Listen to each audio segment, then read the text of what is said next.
All right, guys, welcome to another episode of Sweat Equity. In this episode, I'm going to be talking about the 22 immutable laws of content. These are the rules and the laws of content that are not going to change going into 2026, and I don't even see changing in the next 5 years.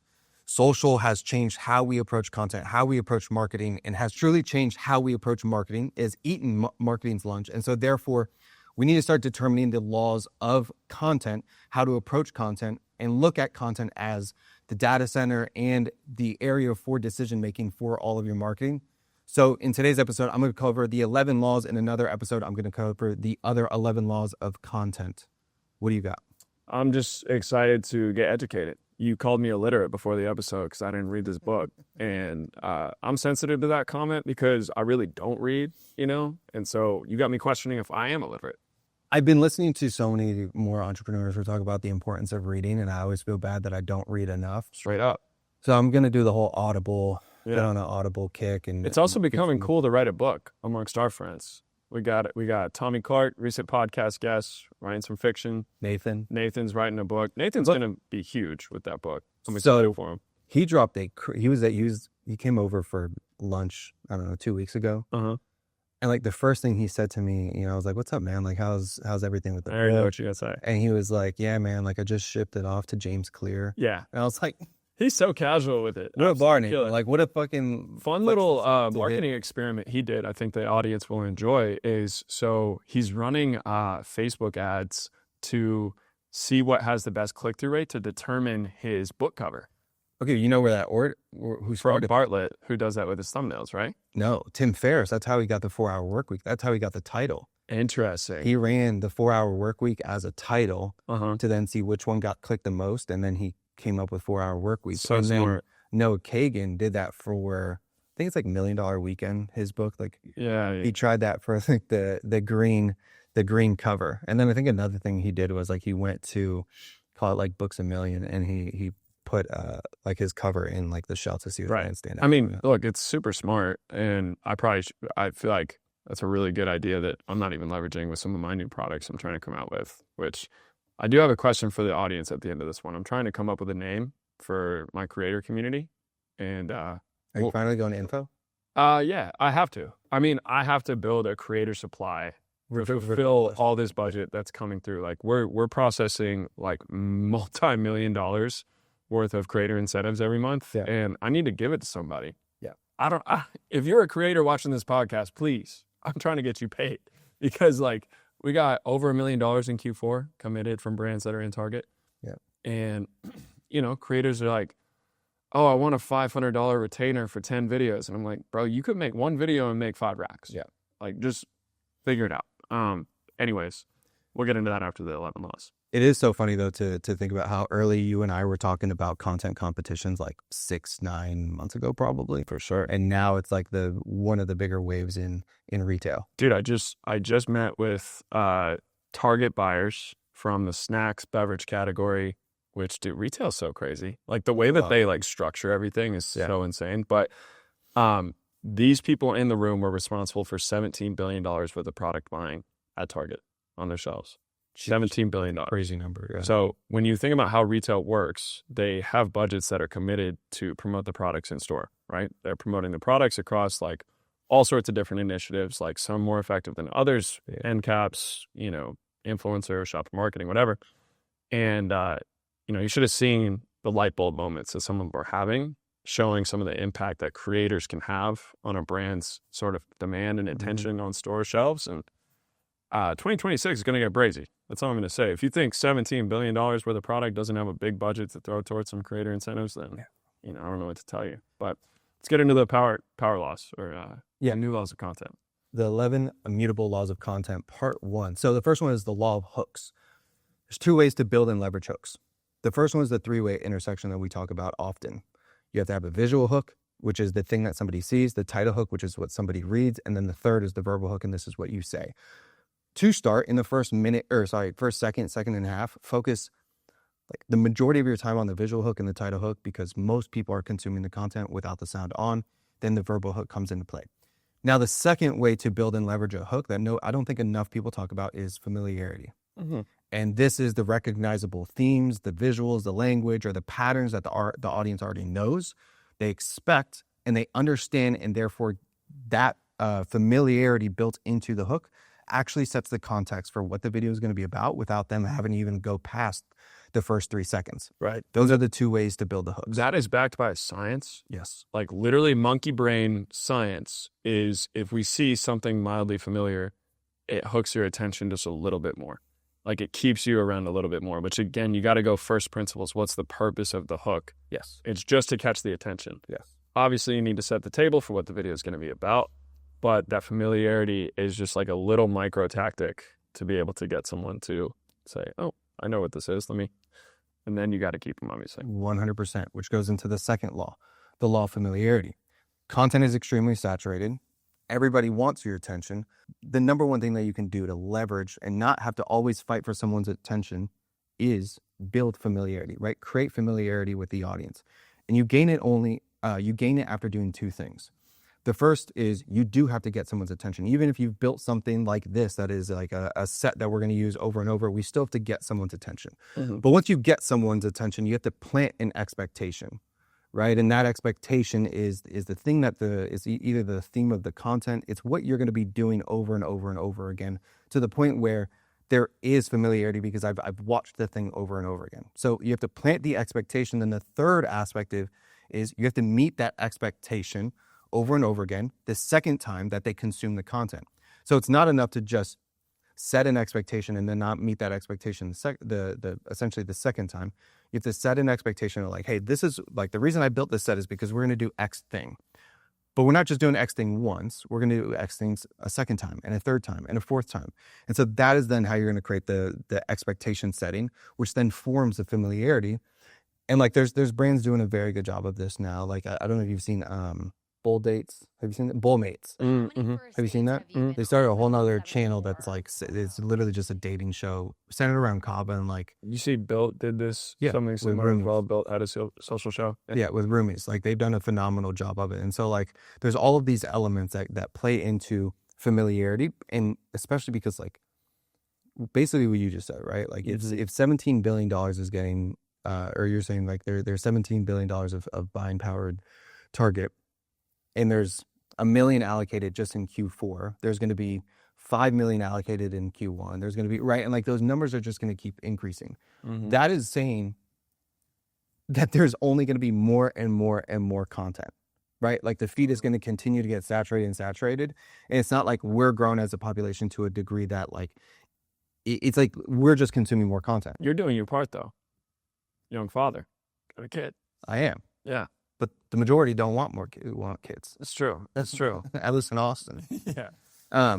And so therefore, like we do have to think about it through that lens of, man, if today I consume 100 pieces of content, the one that I for sure is going to get my attention is the one that I know what to expect from it. It's so familiar that I know what to expect from it, and therefore I just consume it. I have it, right? Yeah, totally. Career ladder, all those, like any idea like that. I mean, this is kind of the rationale behind, I think one of the most cracked formats right now is street interviews. It just seems like, and maybe I'm just in this content matrix, but all I'm getting is just street interviews, I feel like. And I don't know if IG knows that I'm watching them more, or if they actually are becoming so saturated. But there's something about when a video that is a street interview does make it to your feed, that expectation, that familiarity you have is this is going to be an extremely captivating take from somebody, or this is going to be a hot take or controversial or whatever it is. Like, and you're seeing so many different creators, you know, even in Dallas. Like there's this girl that I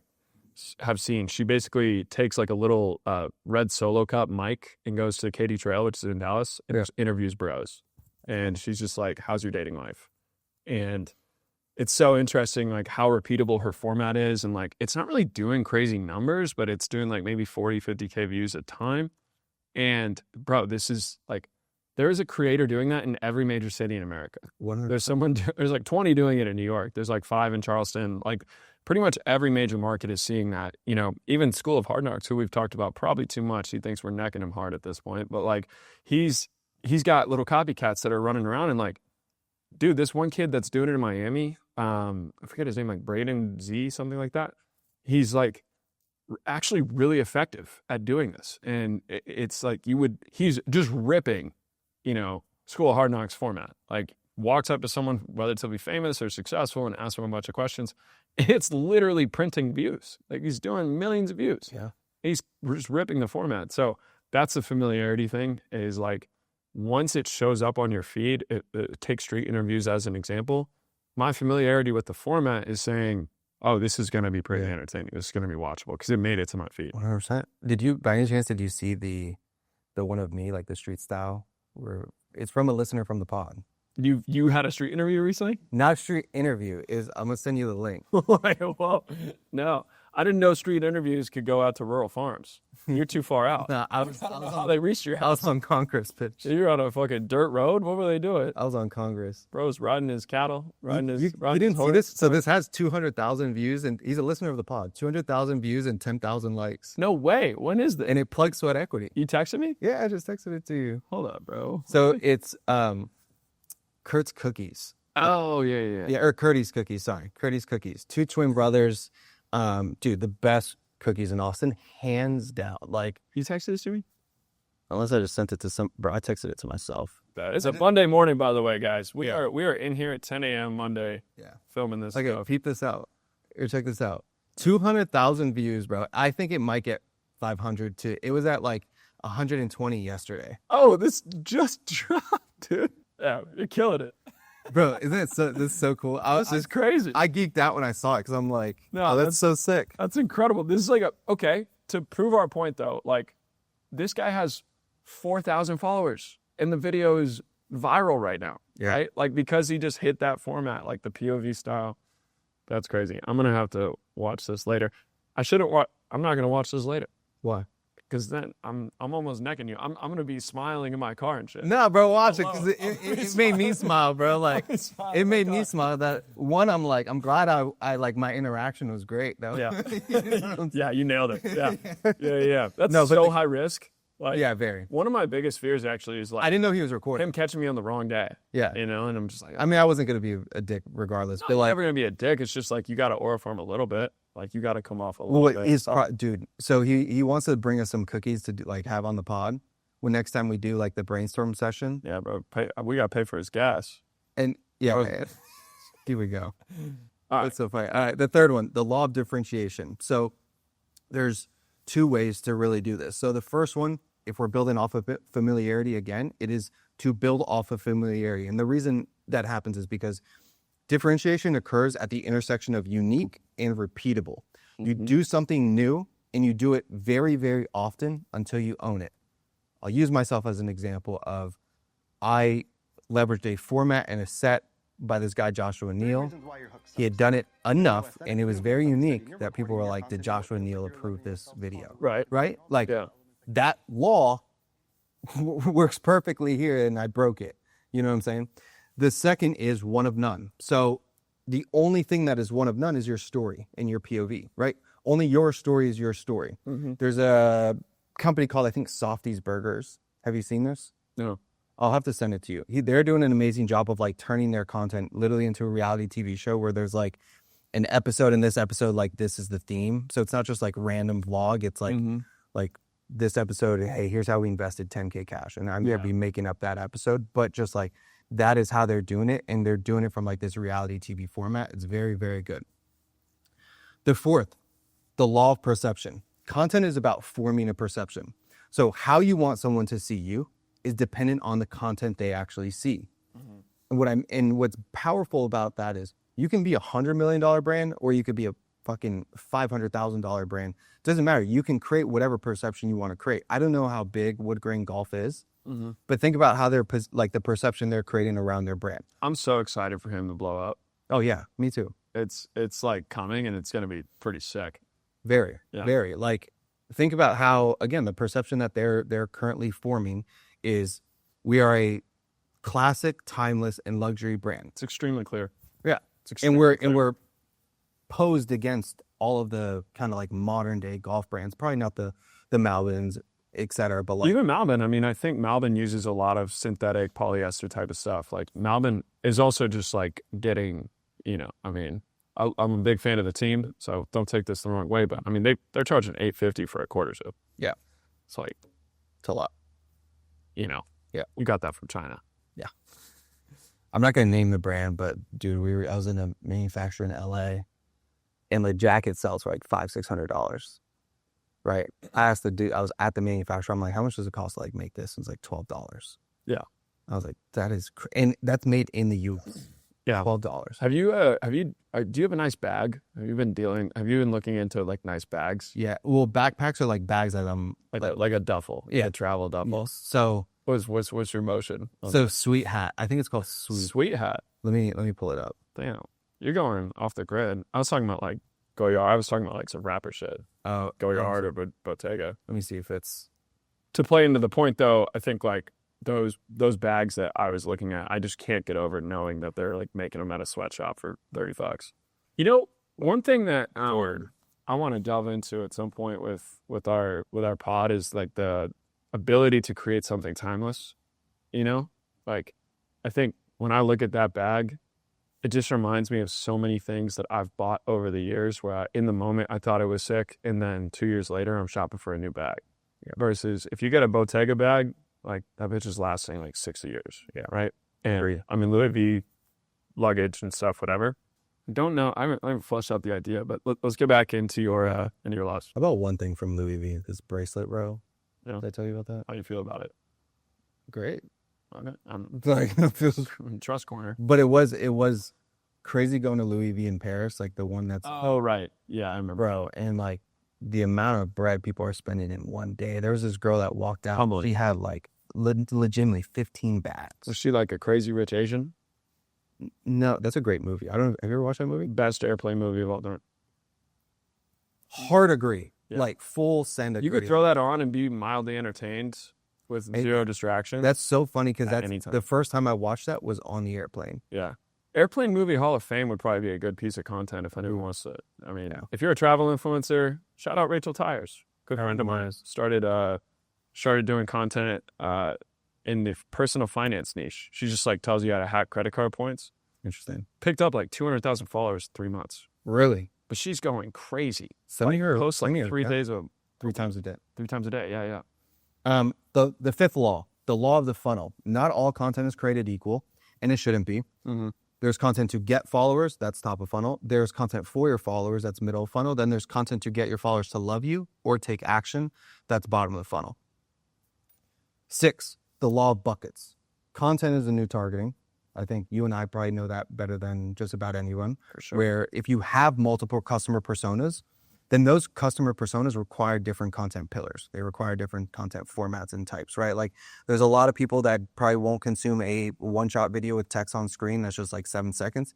And those same people might be consuming nothing but carousels. Yeah. Right? And so you have to understand that, and you have to understand like if you have a specific customer persona or ICP and you want to know, or you have to then create content pillars based on who they are and what they consume. So if I'm a supplement company and I have the Ironman individual and then I have like bodybuilders and I have Y, I need to be able to create content for X, Y, Z. Mm-hmm. You know what I'm saying? And you can do that and it will get in front of that individual. If you also have customer personas that's like, hey, I have this 60-year-old that's like this and this 40-year-old's like this, you can make content that literally targets the 60-year-old and will get in front of the 60-year-old. Yeah. Right? And you can do the same thing for the 40-year-old. And so you have to understand content buckets. Like if we're looking at the hierarchy of a narrative, buckets, pillars, it's like right in the middle. I have to understand the idea I want to amplify, which we'll get into, which goes into the next law. And then we have to have our buckets. Our buckets are the different customer personas, so we're not making random shit for random people. Yeah, Right. I couldn't agree more. And I also think you have to have different evaluation criteria by bucket as well. Because when you think about making these decisions internally, it's always going to be how can we get buy-in from somebody to fund this initiative, right? And so if you're making something that's for a bucket that is very narrow, Yeah. right, then you have to set the expectation that this is not going to get 3,000 likes. It might get 300. Yeah. But that's still good, right? Like I look at my own content strategy and something I've kind of been scheming on for long-time listeners. You might remember, like I was always trying to like get in touch with, I try and get in touch with brands that I want to work with by mentioning them on my content. And I'm like, this is what I would do if I were them. And so I made a video about Wander recently that I said, this is what I would do for their content strategy. for me, it was a big flop, like 12,000 views, like 285 likes, like didn't really do well. Ultimately, I think I just didn't have a great visual hook, but that is what it is. And the CMO found it, and we are now working together. Yeah. And it's like, so is it total flop of a video, but it just like probably generates 50 to 100 grand, right? Like it's going to be a lucrative contract. Yeah. And also, you know, it's something that I've been wanting for a while. And so the evaluation criteria, like, yeah, I mean, it didn't perform that well mass market, but it did specifically, like, you know, arrow on the target. Yeah. Found them. So, and that's the biggest thing with a lot of these things is like, you know, if you're going to go super, super top of funnel too, you got to be comfortable with like, this is really going to be, you know, just a view through type of situation, right? Like the products, like a lot of these retail focused campaigns, like someone's just making a 45-second video, the product's in 5 seconds of it. Yeah. And that's an impression, I guess. And how do you weigh that versus other things in the buckets? One thing I mentioned on like when we do the content buckets, very similar, like we want to rank them.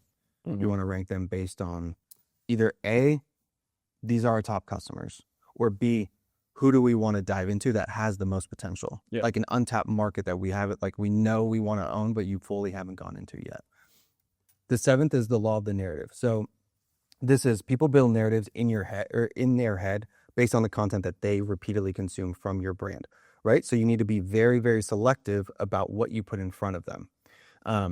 And that narrative is the idea and like the central idea someone has around your brand and what you stand for. You know, we use BPN as an example because it's a very easy and clear example of like their narrative is go one more. Therefore, all of their content is to amplify that idea. They're not going to go do a bunch of random shit that doesn't amplify that idea because then you're forming the wrong narrative, right? The more you amplify it, the bigger that narrative gets. The less you amplify it, the less it gets. Mm-hmm. But it's the most central thing and most important thing that somebody that's publishing and investing a significant amount of content should think about and create. Like we were on an onboarding call 2 weeks ago and we were asking this question and they were like, we actually have no idea. Like that's a question we really need to think about because we scaled the brand based off Meta. But like if we turned off Meta tomorrow, we'd be kind of fucked, right? And it's because we haven't spent that time brand building. We haven't spent that time building a perception in somebody's head. The eighth is the law of testing. And the reality is like the majority of your time should go into refining, iterating, and scaling content, right? The other 20% of your time should go into testing new ideas, formats, content types, characters, delivery, settings, etc. Like, because to grow, you must test. I don't think like enough people test on social. No, and they just because they're scared of the flop. Yeah, exactly. You cannot run from the flop, bro. At all. But the flop it's coming whether you like it or not. And the worst part, you gotta chill, dude. I hope that was on camera. But that is a good visual hook. Look what you just did to me. Pause. But works, bro. I think the law of you cannot avoid the flop. No. Even when you think you're going to have a good idea, you're going to flop. And so you got to get comfortable with it. And that it's so a lot of this stuff is actually ideology driven because you have to believe in certain truths to invest properly in today's day and age. This is, as I talk to more teams, there are obviously teams that get in, there are teams that don't. And I think a lot of that education component is understanding that a flop is actually a good thing because you learn from it, right? Like you learned that idea did not work. And when you really have good foundational knowledge of the platform, you can dig into the analytics and know why. Yeah. Was your 3-second stop rate bad? Did it not get enough shares? Was the watch time not good? Like if you know those things, then you can just iterate and then actually improve on the next one. So we talked about this probably in one of the early episodes, maybe the top first 20, 30 episodes, where we talked about one of my videos, my first viral video, got 300,000 or 400,000 views. It flopped twice before it got 300,000. Which one was that? I talked about True Classic. Oh, right. And it started off, and this is going back to like really understanding the metrics. I tested it in idea. I look at the metrics and I'm like, okay, this is promising. I had 1,000, 2,000 followers at the time. And I'm like, this video has 3,000 views, but it had 100 likes and 100 shares. Mm-hmm. Okay, there's something there. But if my average watch time's ass, which it was like 8 seconds, 10 seconds in that range, then it's like there's something there. I just didn't package it right. Mm-hmm. So I packaged it a second time. I tested it again. I probably published it within 24, 40 hours of the first time. It got roughly 5,000 views, right? It got a little better, But the same thing, I looked at the ratio, and they didn't have 3-second view rate at the time, but like I looked at the ratio of likes to shares, and it was like 1-to-1. Yeah. And I'm like, okay, there's something here. I'm still not packaging this right. I'm not structuring it or delivering it right. That then is how I came up with this brand's content marketing playbook, right? $100-something million marketing playbook. Because the first one was about landing pages. But if I have 2,000 followers, building something or creating a piece of content around landing pages is too narrow. Yeah. And then it was like their story. And I'm like, okay. And like I was trying to weave in pockets of marketing, like knowledge and advice in there. And it performed a little better, but it was like maybe a little too general where it wasn't like captivating. Yeah. And it didn't speak to anyone because it's like maybe there's a select group of people that actually care about True Classic's story. But then the third was like, this is this brand's $150 million marketing playbook. Okay, now it has it has a very good title where we're leveraging a number, right? $150 million. Then we have True Classic, which is a pretty recognizable name. Yeah. Then we have marketing playbook, which it gives you enough context to understand what the video is going to be about. And then it also creates curiosity because you're like, well, what is that marketing? Yeah, like what do they do? Like reveal it for me. Yeah. And so that video then is the first one to pop and get 300,000. That only happened because of testing. Right. And so you do have to understand a lot of the important metrics. I say this in Cut 30 often, like if Instagram is giving you specific metrics to look at, they're giving them to you for a reason. Yeah, right. You know what I'm saying? Like if 3-second view rate is there and added, it's for a specific reason. It definitely has weight in how it evaluates your video. And when a video performs well, it typically will give you like this little message, like this is one of your best hooks. So encouraging. Bro, like, yeah, right. Like, understand that. Why are they saying that? There's a lot of reasons. This video's getting shared more than usual. Yes. You should try making more content like this. And I'm like, maybe if your fucking AI could spit out something that wasn't, below a third grade level. Yes. I mean, it's just crazy. Work on that. So that's the law of testing. The 9th law is the law of visuals. After you get someone's attention, you need to retain it. So when we're talking about visuals specifically, there's 3 layers that people need to understand to be able to create visuals to retain someone's attention. And those 3 are the action. Always try to be doing something in your content, whether that's the model, whether that's you yourself because you're in the content, whether that's an object. Don't just be flat in unless you're like super hot.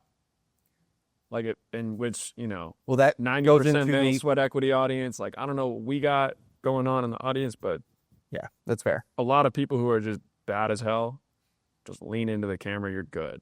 It's fair. That's fair. That's a different game. We're not playing that game. I'm not playing that game. We're not playing that game. So first is the action. If you are very good looking, then that goes into aesthetics.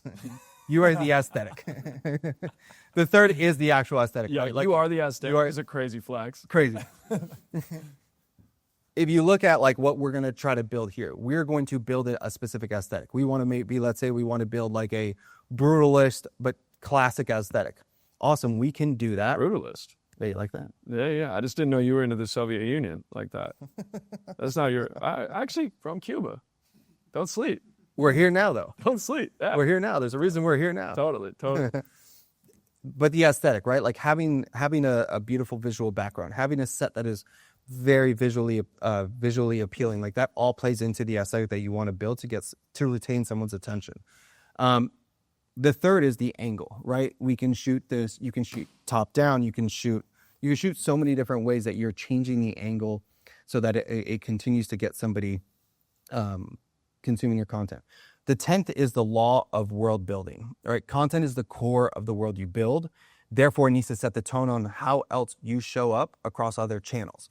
What I mean by that is like, I hate that people don't invest more and more into content because content is where you have the most touch points. If I really want to, I could have endless touch points today, right? I could post a piece of content every minute for the rest of the day and a story for the rest of the day, and I could get in front of 60,000 people probably minimum, like minimum. Yeah, like I could get in front of so many people just by the end of the day, and therefore, if I'm doing that and I'm getting out a piece of content every single day, which most brands force a piece of content every day, those are the majority of your touch points. Even if you compare it to email and SMS, it's like cool. You send 15 emails a day, or a month. Like, think about how much content you published, right? And think about how much more time they're spending on a piece of content than they are on an email, right? So the law is more so if you truly want to build a world, then you need to make content the core of it. You need to make it the nucleus of all other decisions and touch points, which plays into the 11th law and the final law for today, which is the law of data. Content is a data mining center, right? What works on social is going to work elsewhere. It's going to work in email. It's going to work in SMS. And like I've tested this over the last 9 months, like an ungodly amount. We've tested, hey, this is the idea here. How do we take this idea? In Maverick, like Tier Maverick campaign was a great example of that, where every story that we told on social, we've retold in email, and it performed very, very well, right? And so what works on social will work elsewhere. You just have to then make it platform specific, right? Like the same way you format or you create it on social isn't how you recreate it for email. Yeah. So the idea here is don't reinvent the wheel, rinse and repeat elsewhere, and then package it differently, right? Package it for the platform that, or the channel that it's going on, and then continuously do that again. So those are the 11 immutable laws of content for now.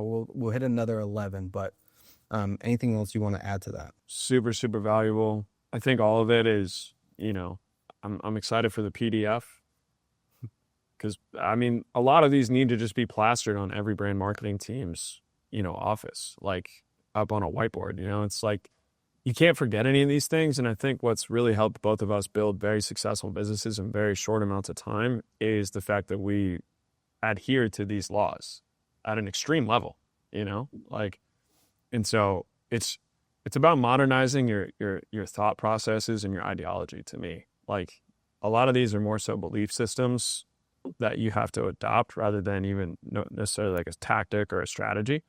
So I think it's super, super valuable to anyone. Oh yeah, that was dope.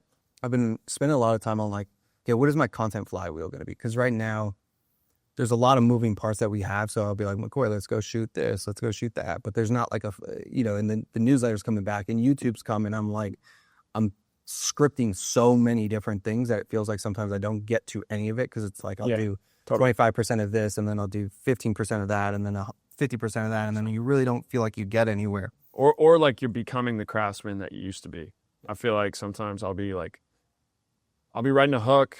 I'm like, just put that like last 30% effort into making this actually really, really good. And it's so funny. I was kind of reviewing my old content, and like my best recent video was I did a Ralph Lauren video, and like I was actually not very confident in that concept, but I packaged it so well because I like did it back and forth with ChatGPT, where I was like, is this hook good? Like, I'm trying to do a high contrast with a big number, like kind of irritate some people. So I eventually arrived at like, most boomer brands suck at content, but Ralph Lauren just did this. Here's their strategy. And it's like that zigzag format worked really well, versus I could have just been like, Ralph Lauren, like a usual hook I could have done would be like, Ralph Lauren just got 40 million views in the last month. Here's their content playbook, right? And it's like, by simply putting in that last 20% of effort, it was an outlier video. And it's hard when your flywheel is not dialed in to, put that last bit of effort in. 100%. So I'll tell you what the flywheel I think is going to be. And then you also just gave me a phenomenal series. Okay. Boomer versus millennial brand, boomer versus Gen Z brand, Gen Z versus millennial brands, like based on their content. I'll give it to you. What? I came up with it. You just said the word boomer and it happened, bro. Yeah. It happened. I'm just kidding. No. I got a better one. Boomer versus Zoomer. It rhymed. It sounds great. This is Boomer versus Zoomer. All right, fuck it. But the way I'm going to be doing the flywheel, and McCoy will be happy to hear this, just because it's going to be like going to make our content more efficient.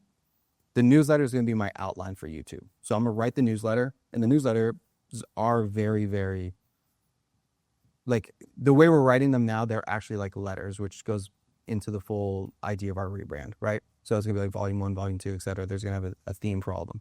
The newsletter's putting it on like digital parchment, like with the branding. Like, are you like writing a bit? It feels like hotel stationery. Cool. Yeah. So it looks pretty cool. I'll have to show it to you. I think you'll dig it. That is then going to be the outline, and actually like the basically the script for YouTube. Mm-hmm.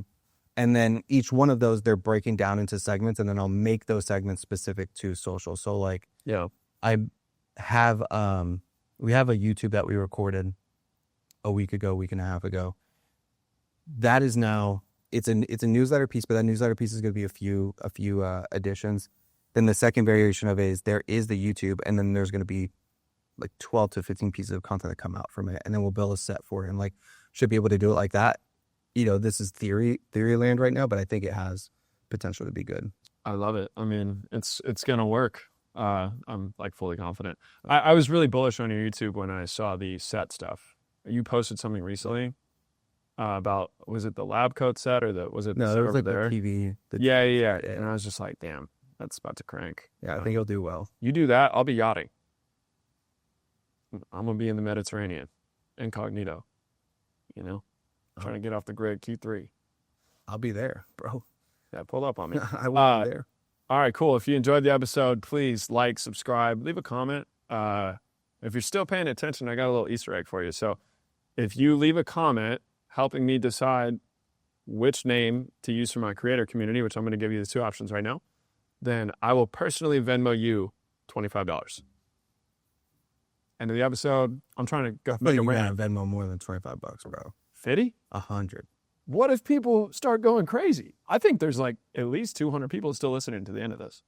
But somebody has to. You're Venmoing the person that comes up with a good name. No, if you comment literally which name you think I should do for my creator community, which, drumroll please, Tastemakers or Hit Factory. Those are the two options. Comment which one you think is better. Regardless of which one you think is better, I'm going to Venmo you $25 if you're still listening and you comment which one you like. Hit Factory or Tastemaker? I don't know. You don't like either. I'm in the middle. Stay tuned to next week and we'll decide. See ya.